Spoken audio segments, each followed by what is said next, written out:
Welcome to మన chef. నేను మీ మాధవిని. ఈ సమ్మర్‌లో మనకు మునక్కాయలు ఎక్కువగా వస్తాయి గదండీ! అందుకని నేను మీకు మునక్కాయ తోటి 2 రకాల రెసిపీస్ చేసి చూపిస్తాను. వీటిలో మీకు నచ్చినవి ఇంట్లో ట్రై చేయండి. 2 రకాలు చాలా బావుంటాయి రైస్‌లోకి. సింపుల్‌గా గూడా జేసుకోవచ్చు. ఎలా చేయాలో చూపిస్తాను రండి. ఫస్ట్ రెసిపీగా మునక్కాయ పులుసు చేసి చూపిస్తాను. చాలా టేస్టీగా ఉంటుంది. ట్రై చేసి చూడండి. ఫస్ట్ ఇలా ప్యాన్‌లో ఒక 3 టేబుల్ స్పూన్ల దాకా ఆయిల్ వేసుకోండి. పులుసులకి కొద్దిగా ఆయిల్ ఎక్కువ ఉంటేనే బావుంటుందండి. అలాగే నేనిక్కడ పల్లి నూనె వాడుతున్నాను. మీరు సన్‌ఫ్లవర్ ఆయిల్ అయినా వాడుకోవచ్చు. ఇప్పుడు ఈ నూనె కొద్దిగా కాగిన తర్వాత దీంట్లో ఒక పావు టీ స్పూన్ కంటే కొంచెం తక్కువ మెంతులు వేసుకుంటున్నాను. మెంతులు పులుసులో వేసుకోవడం వల్ల పులుసు చాలా రుచిగా ఉంటుంది. మెంతులు ఎక్కువ వేసుకోమాకండి, పులుసు చేదనిపిస్తుంది. దీంట్లోనే ఒక పావు టీ స్పూన్ ఆవాలు, ఒక పావు టీ స్పూన్ దాకా జీలకర్ర, హాఫ్ టీ స్పూన్ పచ్చిశనగపప్పు, హాఫ్ టీ స్పూన్ మినప్పప్పు వేసుకొని ఈ ఆవాలు చిటపటలాడిందాక వేయించుకోండి. ఇప్పుడు పోపు దినుసులు వేగిన తర్వాత దీంట్లో ఒక 5-6 వెల్లుల్లి రెమ్మల్ని కచ్చా పచ్చగా దంచి వేసుకొని వేయించుకోండి. ఇప్పుడు ఈ వెల్లుల్లి కూడా వేగిన తర్వాత మీడియం సైజు ఒక ఉల్లిపాయని ఇలా ముక్కలుగా కట్ చేసి వేసుకొని 1 నిమిషం వేయించుకోండి. ఈ పులుసులు చేసుకునేటప్పుడు అంటే ఏ పులుసులకైనా సరే ఉల్లిపాయ ఎక్కువ వేగాల్సిన అవసరం లేదండి. 1 నిమిషం వేయిస్తే సరిపోతుంది. ఈ ఉల్లిపాయ ముక్కలు వేగేటప్పుడే దీంట్లో ఒక రెమ్మ కరివేపాకు కూడా వేసుకొని వేయించుకోండి.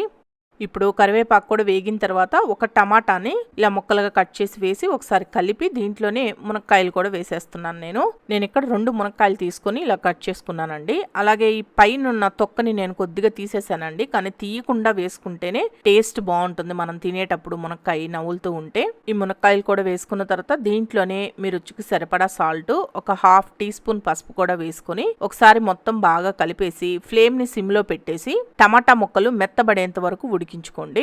అంటే సుమారుగా ఒక 2 నిమిషాలు మూత పెట్టి ఉడికిస్తే సరిపోతుంది. ఇప్పుడు ఒక 2-3 నిమిషాల తర్వాత నేను మీకు మూత తీసి చూపిస్తున్నాను. చూడండి, టమాటా ముక్కలు మెత్తబడిపోయాయి కదా. ఇలా మెత్తబడిన తర్వాత దీంట్లో కారం యాడ్ చేసుకోవాలి. ఈ కారం అనేది మీరు తీసుకున్న పులుపుకి తగ్గట్టు వేసుకోవాలండి. నేను ఇక్కడ 2 స్పూన్లు ఫుల్గా వేసుకుంటున్నాను. అలాగే హాఫ్ టీ స్పూన్ ధనియాల పొడి కూడా వేశాను. ఇప్పుడు ఈ కారము ధనియాల పొడి మొత్తం బాగా కలిసేటట్టు కలుపుతున్నాను. అలాగే కారం నేను ఇంట్లో తయారు చేసుకున్నది వేశాను కాబట్టి కొంచెం ఘాట్ ఎక్కువగా ఉందండి, అందుకని నేను 2 స్పూన్లు వేసుకున్నాను. ఒకవేళ మీరు మార్కెట్లో దొరికే కారం కానీ వాడుతున్నట్లయితే అది ఎంత ఘాటు ఉంది ఏంటి అని చూసుకొని వేసుకోండి, అప్పుడే పులుసు బాగుంటుంది టేస్ట్. ఇప్పుడు ఇలా కలిపేసిన తర్వాత దీంట్లో నేను చింతపండు రసం పోస్తున్నాను. ఒక పెద్ద నిమ్మకాయ సైజ్ అంతా చింతపండుని తీసుకొని ఇలా నీళ్ళల్లో వేసి పెట్టుకున్నానండి. ఇలా నానిన చింతపండుని బాగా పిసికి ఆ నీళ్ళను పోసుకుంటున్నాను. ఈ నీళ్లు కూడా మీకు పులుసు ఎంత కావాలో చూసుకొని వేసుకోవాలండి. నేను సుమారుగా 1.5 గ్లాస్ దాకా పోసాను నీళ్లు, ఎందుకంటే మనకు మునక్కాయలు కూడా బాగా ఉడకాలి కదా పులుసులో, అందుకని. ఈ నీళ్లు పోసిన తర్వాత ఒకసారి కలిపేసి టేస్ట్ చూసుకొని మీకు ఉప్పు కారం ఏదన్నా సరిపోలేదు అనిపిస్తే ఆ పులుపుకు తగ్గట్టు ఉప్పు కారం వేసుకోండి. పులుపుకు తగ్గ ఉప్పు కారం సరిగా లేదు అంటే పులుసు అనేది టేస్ట్ అస్సలు బాగుండదు. అందుకని ఒకసారి టేస్ట్ చూసుకొని ఉప్పు కారం వేసుకొని ఒకసారి కలిపేసిన తర్వాత ప్యాన్ కి మూత పెట్టేసి ఫ్లేమ్ ని మీడియం ఫ్లేమ్ లో పెట్టుకొని 10 లేదా 15 నిమిషాలు బాగా ఉడకనివ్వండి. ఇప్పుడు చూడండి, ఒక 15 నిమిషాల తర్వాత నేను మీకు మూత తీసి చూపిస్తున్నాను. ఇలా కొద్దిగా ఆయిల్ సపరేట్ అవ్వాలి, పులుసు కూడా ఇలా ఉడకాలండి. ఈ విధంగా ఉన్నప్పుడే స్టవ్ ఆఫ్ చేయండి. ఇలా కొద్దిగా పల్చగా ఉన్నప్పుడే స్టవ్ ఆఫ్ చేశారనుకోండి, ఆరేటప్పటికి ఇంకాస్త చిక్కబడుతుంది. కొద్దిగా ఆరిన తర్వాత చూడండి, మీకు చూపిస్తున్నాను, కాస్త చిక్కబడింది కదా. ఇలా ఉంటే మీకు అన్నంలో కలుపుకోవడానికి బాగుంటుంది. మునక్కాయ పులుసు ఈసారి ఎప్పుడైనా చేస్తే ఈ విధంగా ఒకసారి చేసి చూడండి, చాలా బాగుంటుంది. ఇప్పుడు రెండవ రెసిపీగా మీకు మునక్కాయ మసాలా కర్రీ చేసి చూపిస్తాను. రైస్‌లోకి సూపర్ ఉంటుంది. చపాతీలో కూడా తినొచ్చు మీరు. ఎలా చేయాలో చూడండి. ఫస్ట్ పాన్ వేడి చేసుకొని దీంట్లో ఒక టేబుల్ స్పూన్ పల్లీలు, 1 ఇంచ్ ఎండు కొబ్బరి ముక్కలు, 6 లేదా 7 జీడిపప్పు, 1 టీ స్పూన్ ధనియాలు వేసుకొని అన్నీ కలిపి దోరగా వేయించుకోండి. ఇవన్నీ ఇలా దోరగా వేగిన తర్వాత వీటిల్ని మిక్సీ జార్‌లోకి తీసుకోండి. ఇదే మిక్సీ జార్‌లో ఒక హాఫ్ ఇంచ్ దాల్చిన చెక్క, 4 లవంగాలు, ఒక యాలుక్కాయ వేసుకొని కొద్దిగా నీళ్లు పోసుకొని మెత్తటి పేస్ట్ లాగా ఈ విధంగా గ్రైండ్ చేసుకొని పక్కన పెట్టుకోండి. ఇప్పుడు పాన్‌లో ఒక టేబుల్ స్పూన్ దాకా ఆయిల్ వేసుకొని ఈ ఆయిల్‌లో 2 మునక్కాయల్ని ఈ విధంగా ముక్కలుగా కట్ చేసి వేసుకోండి.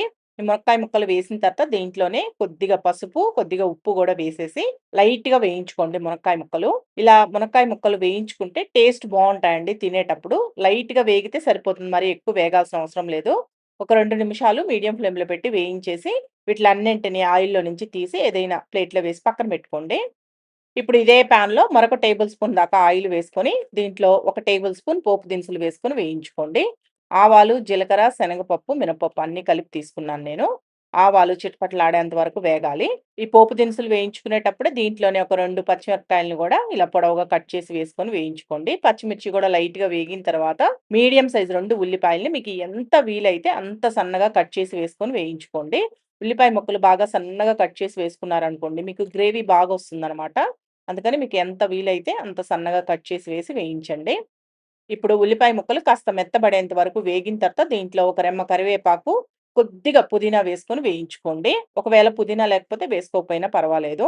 ఇప్పుడు కరివేపాకు, పుదీనా గూడా వేగిన తర్వాత దీంట్లో ఒక టీ స్పూన్ అల్లం వెల్లుల్లి పేస్ట్ వేసుకొని, అల్లం వెల్లుల్లి పేస్ట్ అనేది పచ్చి వాసన పోయేంత వరకు వేయించిన తర్వాత 2 మీడియం సైజు టమాటాల్ని ఈ విధంగా కట్ చేసుకొని వేసుకొని వేయించుకోవాలి. టమాటాల్ని నేను చాపర్‌లో వేసి చాపింగ్ చేసుకున్నానండి. మీరు కావాలి అంటే సన్నగా కట్ చేసైనా వేసుకోవచ్చు. లేదా మిక్సీ జార్‌లో వేసుకొని మెత్తగా గ్రైండ్ చేసైనా తీసుకోండి.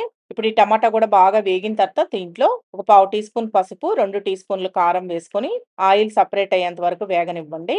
ఇలా వేగిన తర్వాత ఇప్పుడు మనం ముందుగా గ్రైండ్ చేసి పెట్టుకున్న మసాలా పేస్ట్ ఉంది గదా! ఆ పేస్ట్‌ని గూడా వేసి ఇలా కలుపుకుంటూ ఆయిల్ సెపరేట్ అయ్యేంత వరకు వేయించుకున్న తర్వాత, మనం ముందుగా వేయించుకున్న మునక్కాయ ముక్కలు వేసుకొని, మీ రుచికి సరిపడా సాల్ట్ వేసుకొని, కొద్దిగా చింతపండు రసం పోసుకోండి. ఒక 2 టేబుల్ స్పూన్‌లంతా వేశాను చింతపండు రసం నేను. మీరు పులుపుకు తగ్గట్టు చూసుకొని వేసుకోండి. ఎక్కువ పట్టదు చింతపండు రసము చూసుకొని వేసుకోండి. ఈ చింతపండు రసం గూడా పోసి ఒకసారి కలిపిన తర్వాత, ఒక కప్పు దాకా నీళ్లు పోసి బాగా కలుపుకొని, ఈ పాన్‌కి మూత పెట్టి ఆయిల్ సెపరేట్ అయ్యేంత వరకు ఫ్లేమ్‌ని లో టు మీడియంలో పెట్టి ఉడికించండి. ఇప్పుడు చూడండి మూత తీసి చూపిస్తున్నాను. ఇలా ఆయిల్ సెపరేట్ అయ్యి గ్రేవీ అనేది కొద్దిగా చిక్కబడుతుంది. ఈ విధంగా వచ్చిన తర్వాత లాస్ట్‌గా ఒక పావు టీ స్పూన్ గరం మసాలా పొడి, సన్నగా తరిగిన కొత్తిమీర చల్లుకొని మొత్తం బాగా కలుపుకొని సర్వ్ చేసుకోండి. రైస్‌లోకి, చపాతీలోకి రెండిట్లోకి చాలా చాలా బావుంటుంది. ఒక్కసారి ట్రై చేయండి. మరి చూసారు గదా! మునక్కాయతోటి 2 రకాల రెసిపీస్ ఎలా చేసుకోవచ్చో వీటిలో మీకు నచ్చినవి ఇంట్లో ట్రై చేయండి. ఈ వీడియో మీకు నచ్చింది అనుకుంటున్నాను. నచ్చితే మన ఆషఫ్ ఛానెల్‌ని సబ్స్క్రైబ్ చేసుకోండి. లైక్ చేయండి, షేర్ చేయండి, కామెంట్ చేయండి.